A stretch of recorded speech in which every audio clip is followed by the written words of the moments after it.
Uudiste lisamine. Uudiseid on võimalik kuvada kahes erinevas kohas.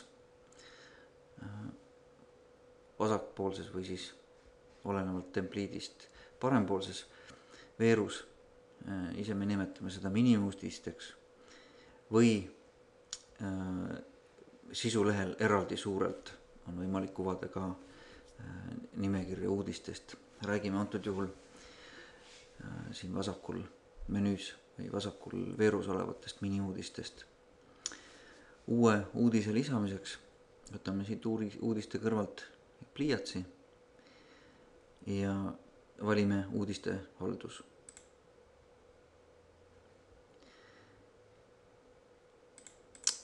Lisame uue uudise.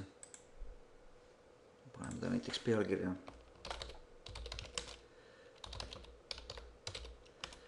Uudise pealkiri number 2. Valime talle teema ja valime uudisgrupi. Uudisgruppe on ka võimalik luua erinevaid. Siin on võimalik veel erinevaid allikaid määrata, kuid see meid hetkel ei huvita. Ja uudise sisutekst.